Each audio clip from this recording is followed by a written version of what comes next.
2023년 3월 6일입니다. 월요일이네요.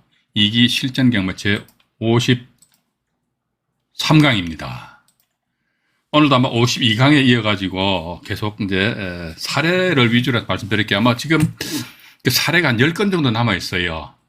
그래서 제 생각으로는 오늘 하루로서 마무리를 지을 것인가, 아니면은 하루 더 연장을 해가지고, 물론 이제 사례가, 케이스가 보면요, 거의 비슷해요. 비슷한데 때로는 봐서 그 본인이 그 상대방 타지분권자를 상대로 해서 이 손배 소송 제기해서 지분을, 타지분을 경매를 붙여가지고 내가 우선 매수 권리를 행사하는 그런 경우도 있고, 아니면은 저당권자가 도와주는 그런 경우도 있고, 또 때로는 봐가지고요, 가압류권자가 도와준다는 거. 즉, 저당권자는 가압류권자는 지분 낙찰받은 나하고 아무런 관계 없어요.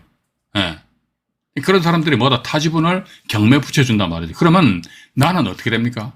나 역시 마찬가지 공유자니까 매각기일 당일날 공유자로서 줘요. 아니면 매각기일 이전에 공유자 우선 매수 신고서를 제출함으로써 그 부동산을 완전체로 만들어버릴 수 있다는 것이죠. 그죠? 예, 그런 측면에서 가지고 이제 제가 이제 여기 자료가 10개 있고, 또 보니까 오늘 제가 오늘 방송 끝나고 나서 말이죠. 현재 저희 채널에다 예약을 걸어놨습니다. 9시 반쯤 해가지고, 그 인천지방법원에서 지분 경매인데 이게 현재 경매 진행 중에 있거든요.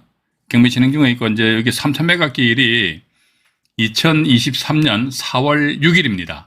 4월 6일인데, 그 3분의 1 지분이 경매가 넘어왔어요. 3분의 1, 이것도 괜찮은 것 같아요. 3분의 1 지분이 경매에 넘어왔는데 1차 높아요. 가격이. 2차도 높아요. 근데 3차는 보니까 이 3분의 1 값어치 대비해가지고 조금 낮게 책정이 되어 있더라고요. 그래서 한번 3,000매각기일 날 한번 도전을 해보시는 것도 괜찮지 않겠느냐. 어디냐면 인천 그 송도에 있는 그 무슨 아파트인데 말이죠. 이게 그거 있고, 또 아마 제가 또 조만간에 오늘 동부지방법원에서 유찰된 그 지분 물건입니다. 그래서 저는 저희 채널에서는 주로 이제 아마 그 채널 구성을 보신 분들은 아시겠습니다만, 전세권하고 지분 경매하고 또 일반적인 물건 아니십니까? 요 세 가지 부류로 나눠가지고 이제 앞으로 제가 시간 나는 대로 이건 뭐 시간을 길게 할 필요도 없고 물건만 소개를 드리니까 말이죠. 소개하면서 이 물건 요것만 조심하세요, 이런 식으로 제가 말씀드릴 테니까 그 참조를 한번 해보시기 바랍니다. 이제 물론 이제 유튜브 상에서 오픈되면 이제 많은 사람들이 보게 되면 때로는 이제 그 물건이 괜찮으면은 경쟁률이 치열할 수도 있겠죠. 그런데 제가 왜 이런 물건을 올리느냐 그러니까, 우리 시청자 여러분들도 보면 경매 정보지를 보시면서 제가 물건 고르는 거나 시청자 여러분들이 물건 고르시는 거랑 똑같아. 그냥 돈 되는 거 고르는 거 아닙니까? 그죠? 그럼 안중근에게 보니까 이런 물건 고르는구나. 그럼 나도 따로 해서 물건을 검색해 보니까 이런 게 있네. 그럼 여러분들 들어가시면 될 거 아닙니까? 그죠? 그런 그 취지에서 이제 올리는 것이지, 뭐 무조건 이게 100% 입찰 들어가서 낙찰 받고 돈 벌고 뭐 한 사람밖에 없잖아요. 그죠? 경매는 1등만 존재하는 더러운 세상이 법원 경매입니다. 2등은 아무런 쓸모가 없어요. 그죠? 그렇게 보시면서요. 이것도 아마 제가 52강에서 이제 보여드렸던 것 같습니다. 지분해가지고 52강에서 보여드렸던 것이기 때문에 간단하게 제가 또 여기서 언급을 좀 해드리고 다시 이제 사례 위주로 말씀드리도록 하고요. 또 하나 오늘 보니까 현재 경매 진행 중인 물건 하나 둘 제가 오늘 소개를 시켜드릴 시간이 있을지 모르겠네요. 4건인데 4건 중에서 3건은 역경매 대상입니다. 그래서 제가 자꾸 이제 지분 경매 강의하면서 역경매 말씀드리지 않습니까? 이런 부분에 있어가지고 항상 말씀드립니다. 역경매 잘 발생 안 돼요. 상대방에서 장난 잘 안 친다고. 그런데 재수 5부터 버리면요, 왁 해가지고 상대방에서 자기 지분까지 막 그냥 이상하게 막 완전히 막 비벼버린다는 거예요. 비빔밥 만들어버려. 완전히 복잡하게. 이렇게 하게 되면 뭐다, 지분 낙찰받아 내가 그것도 내 인생이 꼬인다는 거예요. 머리 아파요, 머리 아파. 그거 안 당해본 사람은 모릅니다. 저는요, 그 역경매 당한 사람을 옆에 직접 봤다니까요. 제 카페 회원이었다니까요. 직접 봤어요, 제가. 근데 뭐 대체적으로 보니까 카페 활동하시는 분들 중에서, 경매 투자해가지고 이제 돈 좀 버신 분들은 그래도 지속적으로 계속 이제 연락이 되는데, 해가지고 자칫 잘못해가지고, 해서 한번 뭐, 나락에 떨어지신 분들은요, 그냥 뭡니까, 300바지에 방구 빠지듯이 말이지, 그냥 온당한다 소리도 없이 그냥 사라져 버렸더라고. 그분도 역시 마찬가지. 아마 제가 제 기억으로 2012년도로 기억합니다. 10년 전이거든요. 그때 서울 모초에 있는 물건이었는데 그건 제 유튜브상에서 그 사건 오픈 안 해드리려고 합니다. 이건 나중에 혹시 여러분들과 같이 오프라인상에서 모임이 있을 때 그때 진짜 상대방에서 어떤 식으로 등기를 장난쳤는지 그래서 제가 빔 프로젝트에서 직접 보여드릴게요. 저도 이제 그 물건에 대해서 그분이 입찰 들어가신다길래 야, 그럴 일은 없겠지만 입방정이었지. 그럴 일은 없겠지만 이게 상대방이 말이지 자기 집은 가지고 착착착착 해버리면 이게 머리 아플 건데 이런 식으로 얼핏 한번 이야기했던 것으로 기억이 납니다. 근데 보니까 아니라도 하니까 몇 달 있다 보니까 상대방이 자기 집은 가지고 착착착 해놨더라고. 그 착착착이 뭐냐 이게 핵분열에 의해서 가등기하고 그런 거예요. 그렇기 때문에 지금 제가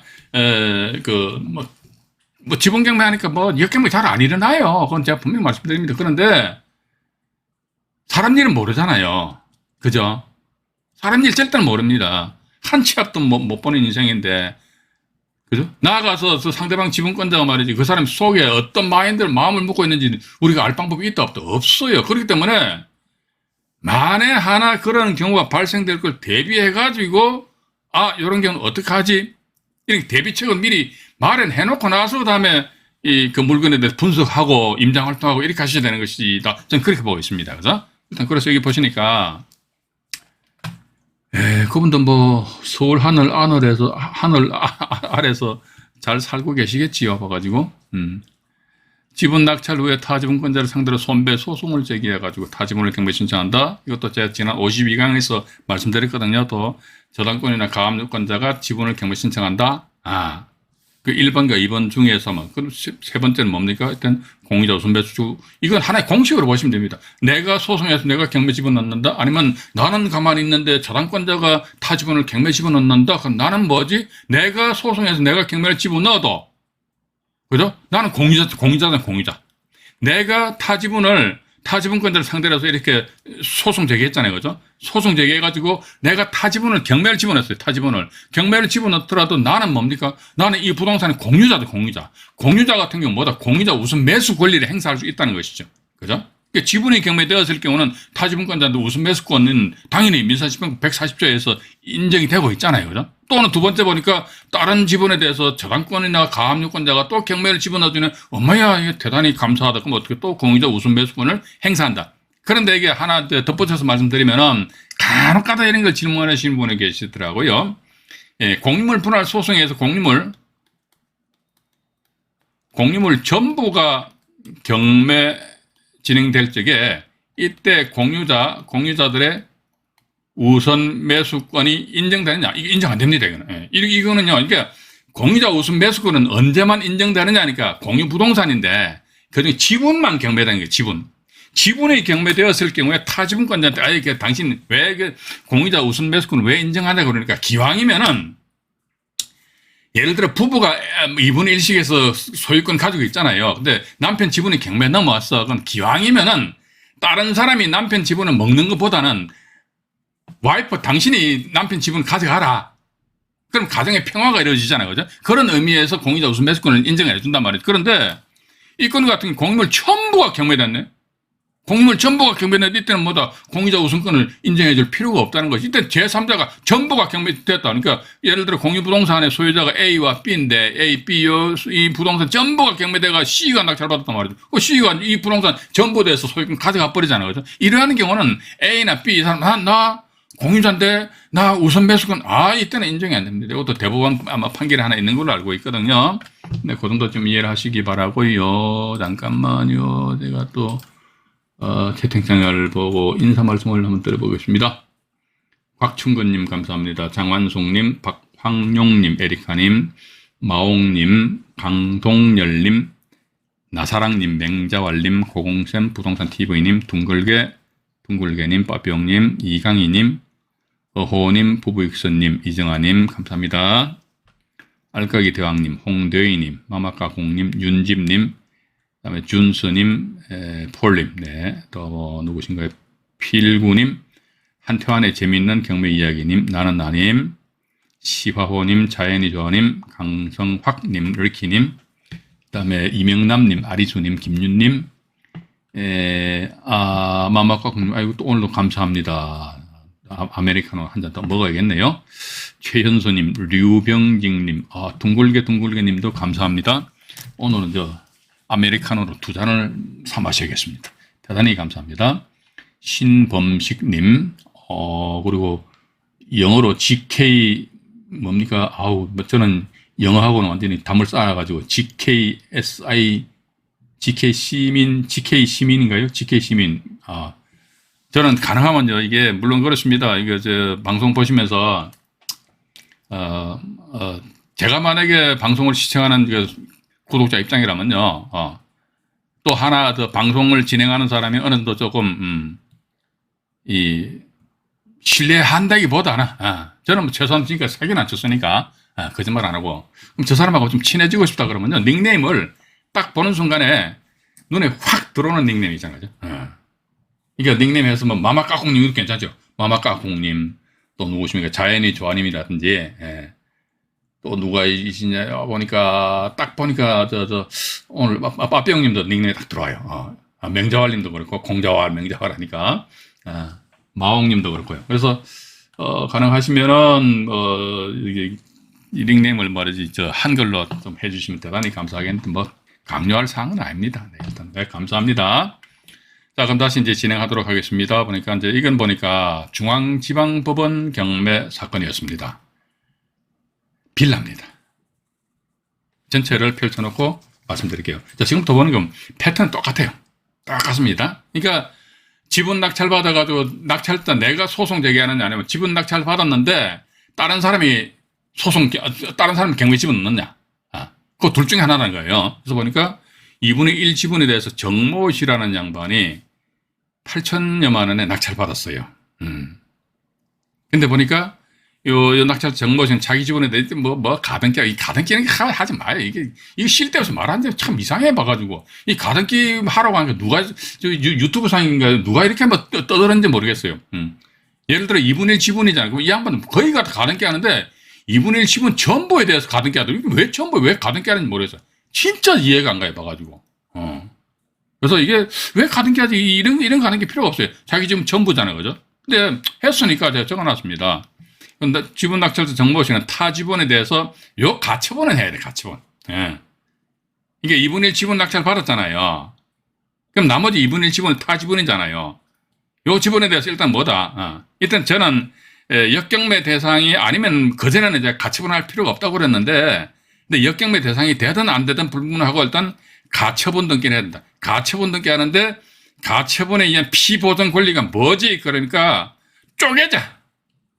적과의 동침을 해소해버리자 이거지. 공유물에 대한 분할 청구권입니다. 분할 청구권을 피보전 권리라는 가처분. 요거는요, 지분 낙찰 받고 나서 상대방 지분에 대해서 일단 해놓는 게 좋지 않겠느냐 하는 그런 생각을 가진다는 것입니다. 일단 가처분은 하시는 게 좋을 것 같고, 그래서 지분 낙찰자 정모 씨죠, 그죠? 정모 씨는 타 지분을 본인이 경매 신청했네요.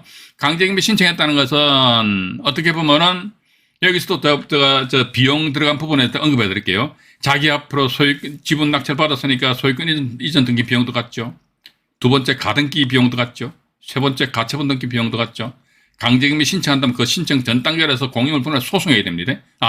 손해배상 청구 소송. 소송하는 게 소송 비용 들어갔죠.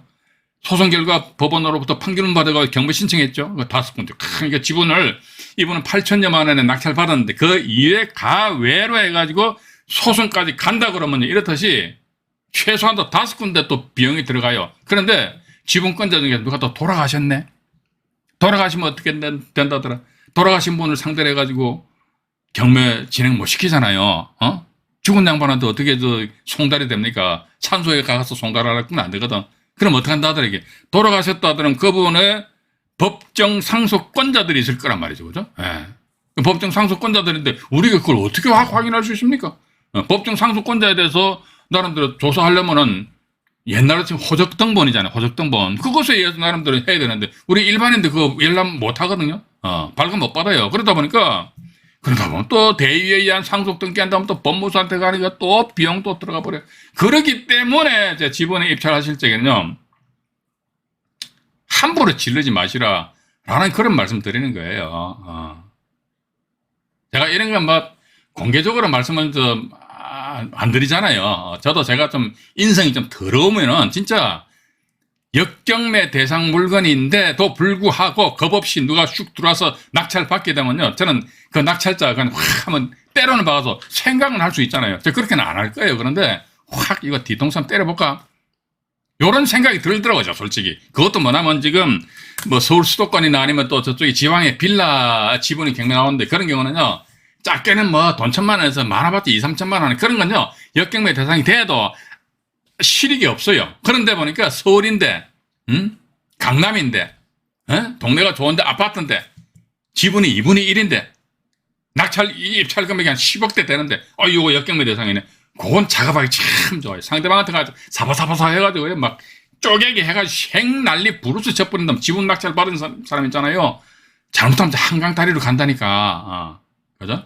그렇기 때문에 역경매 이거 조심하셔야 되고 또 두 번째 뭐 봐가지고 지분 낙찰 받고 여수 틀리면 어떻게 이런 식으로 소송까지 간다면 비용이 이렇게 많이 들어간다니까요. 근데 그 사람들이 모른다니까 봐가지고. 제가 이렇게 막 과am 지르고 흥분할 필요가 없어요. 흥분하면 저 혈압만 올라가잖아요. 그죠? 그래서 일단 강제금이 신청했고 이 양반이 8,800만 원에 본인이 낙찰 받았어요. 자, 그러면 어쨌든 8천만 원에 그 2분의 1 지분 먼저 낙찰 받고 그 이후에 또 본인이 경매 신청해가지고 8,800만 원에 받았으니까 1억 6,800만 원이 전체 투입된 금액이잖아요. 그죠? 여기다 뭐 등기병 이것저것 하게 되면 뭐 한 1억 한 8천만 원 정도 들어갔다 치자 이거죠. 1억 8천만 원 정도 들어갔는데 2019년 10월 달에 제3자한테 다행스럽게도 2억 1천만 원에 팔아버렸어요. 그럼 1억 8천만 원에 전체 투입병에서 2억 1천만 원 수입이 발생됐으니까 그럼 얼마입니까? 3천만 원의 수익이 발생된 게 아닙니까? 그죠? 근데 이분 같은 경우는요, 와. 잠깐만요. 또 화면 좀 지워버릴게요. 이분. 첫 스타트가 언제입니까? 2012년도였잖아요. 그죠? 2012년도에 2분의 1 지분 받고, 또 이제 나머지 2분의 1 지분에 대해서 자기가 가져온 것이 2016년도 하니까, 야, 건 4년 만에, 이런 식으로, 이건 제가 볼 때 시간이 좀 길어. 하려면 속전속결로 해버려야 된다. 물론 그렇습니다. 요즘 같은 경우에 부동산 시장 분위기가 좀 뭐 어설프다 이랬을 적엔 때려 맞으면 뭐 일부러 내가 좀 딜레이 시킬 수는 있는 것 같아요. 그죠? 그래서 이제 조금 연기시킨 상태에서, 그러니까 내가 예를 들어가지고 소송에 만약에 손배 소송 제기했다, 그럼 법원으로부터 판결은 받았잖아요. 그죠? 판결은 받았는데, 야, 요즘 부동산 시장, 이게 우리 경매를 집어 넣는 것도 부동산 시장 꼬라지가 어떻게 돌아가는가 다 봐야 돼. 봐가지고 부동산 시장이 말이 불경기보다는 완전히 뭐 호경기를 막 우상향으로 가격이 막 치솟아 올라갈 때 저음에서 경매 신청해야 된다고. 그냥 보니까 하향을 해가 계속 떨어지는데 그냥 경매 집어넣는다. 그 사람은 이제 이게 아마추어입니다. 그죠? 그래서 근데 4년이라는 기간이고 또 여기서 2016년도, 2019년도 같으면 이것도 3년이 3년. 와, 그건 7년 만이네, 그죠? 몰라, 7년 만에 해가지고 뭐 어쨌든 약간 뭐 수익이 생겼으면 그것도 뭐 나쁘지는 않으리라는 그런 생각 가지는데 가능하면은요, 여러분들 이렇게 하십시오. 이게 지분을 낙찰받았다.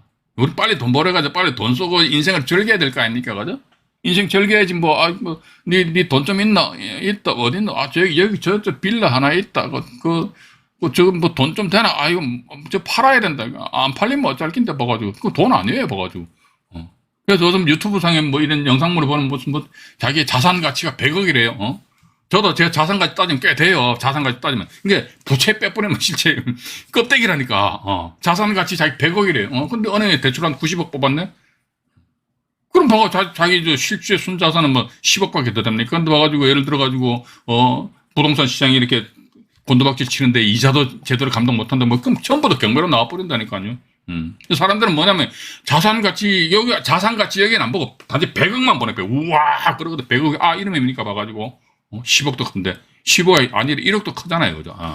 그래서 일단 이수건 같은 경우도 어쨌든 가능하면은 속전속결로 해가지고 단돈 1,000만 원을 내가 먹더라도 맞잖아요. 그죠? 단돈 1,000만 원을 내가 먹더라도 빨리빨리 이게 사건을 진행시키는 것이 좋지 않겠느냐 하는 생각을 가지게 됩니다. 닉네임이 이제 스마일 리님으로 바뀌어졌는데, 대단히 좋네요. 이제 스마일 리, 스마일이 딱 이게 각인이 되잖아요. 그죠? 네, 알겠습니다. 신인철님 들어주셨고요. 나우큐님, 윤영대님, 네, 감사합니다. 자, 그러면 이제 이 사건 관련해 가지고요, 등기부등본을 잠깐 보여드리도록 하겠습니다. 등기부등본 잠깐 보니까 말이죠. 이것도 보면 이제 이분이 지금 보면요, 2분 1 지분을 낙찰 받았잖아요. 그죠? 얼마에? 이때 8천만 원에 낙찰 받았습니다. 가등기 했다, 가등기 말소했어요. 뭐라 쓸데없이 뭐라 가등기 하는 뭐라. 제 가등기 하는 방법에 대해서요, 제가 말씀드릴게요, 제가. 어떻게 하느냐. 그러니까, 뭐 예를 들어 2분의 1이잖아요. 이분이 2분의 1 낙찰 받았잖아요. 2분의 1 낙찰 뒤에 동그라미 한 2개 더 쳐요. 그럼 200분의 100 되잖아요. 요걸 쪼개. 200분의 어떻게 한다더라? 200분의 10, 200분의 90 이렇게 해요. 이걸 누구한테 팔아. 이게 가등기. 이런 식으로 하면 지분 일부에 대해서 가등기 해야 된다니까요. 지분 일부에 대해서 가등기 해야 되는 거지. 지분 전부에 대해서 왜 가등기 하지? 도대체 이해를 못 하겠더라고. 자기네들 하니까 뭐 그럴 일이 하는데, 아무리 효력이 없는데 왜 쓸데없이 비용 들여가 가등기 하냐고. 그죠? 어쨌든. 또 두 번째 보니까, 땡땡, 타 지분에 대해서 가압류를, 이분이 있잖아요. 이분이. 지분 낙찰자입니다. 이분이. 이 양반 할 것 다 했어요. 이분 타 지분인데, 타 지분에 대해서 가압류를 했어. 청구액이.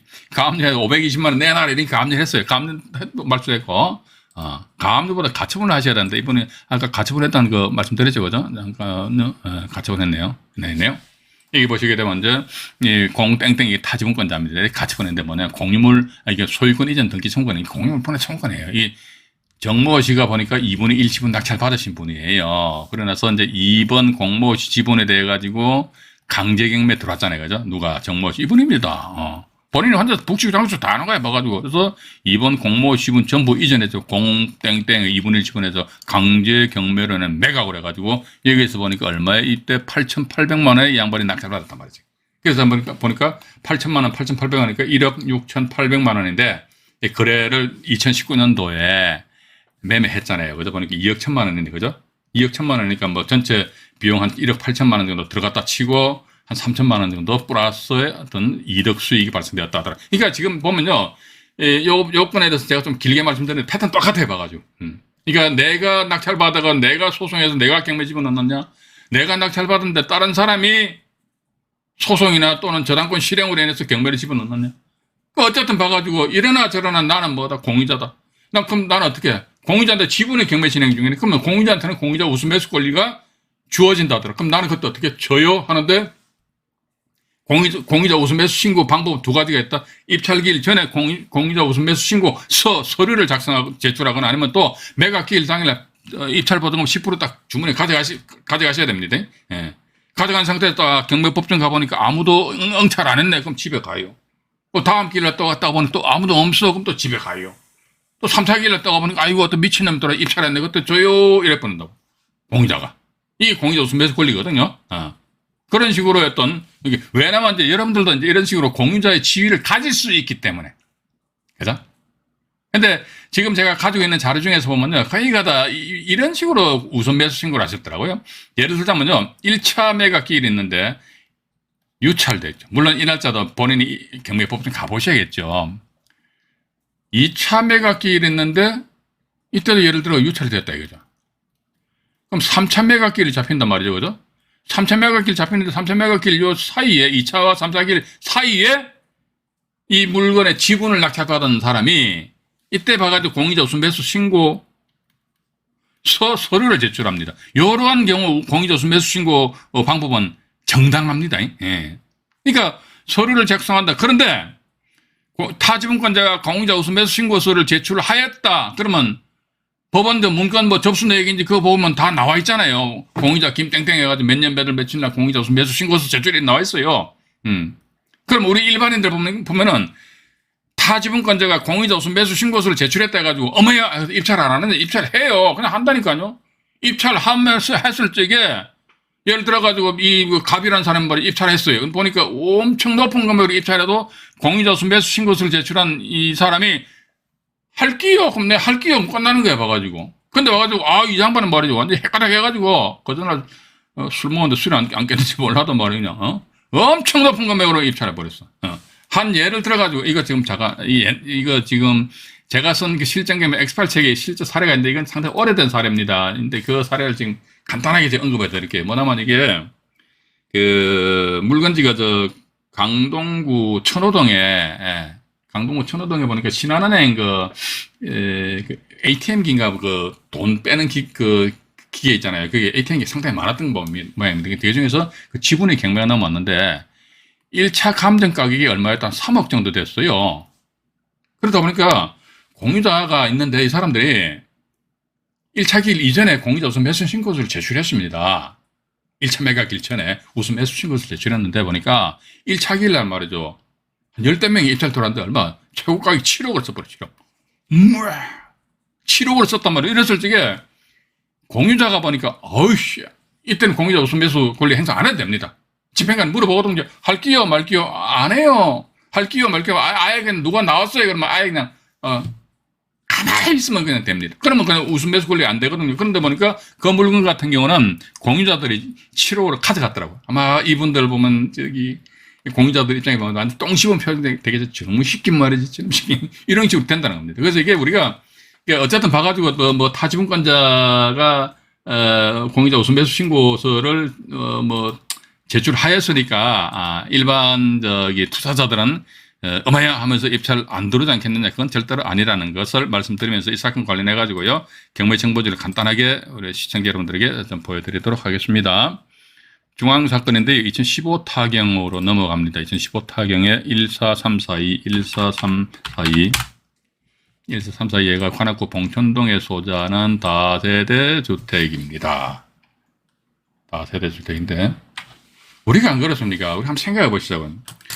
일반적인 다세대 주택 같은 경우는 글쎄요 봐가지고 이게 자칫 잘못하면 자금이 묶이는 그런 경우가 있거든요. 근데 지분 경매 관련된 다세대 주택이잖아요. 그거 잘만하면 이게 오히려 이게 어떻게 보면 지분 경매 지분이란 것이 보면은 완전한 부동산은 아니잖아요. 불완전하잖아요. 근데 불완전한 부동산임에도 불구하고 이걸 가지고 수익을 발생시켜 버린다고. 또 나아가서 빌라다 하게 되면은 아직도 부동산 모르는 사람들은 이제 빌라가 사는 순간에 집값 떨어진다고 그러니까 무식한 소리고 떨어지긴 뭐가 떨어져 봐가지고 세상 물정 모르면서 하는 이야기거든요. 예. 근데 어쨌든 봐가지고 지방 같은 경우에 이제 뭐 빌라다 일반적인 빌라다 그러면 이게 사실 그래도 잘 안 되잖아요, 그죠? 예.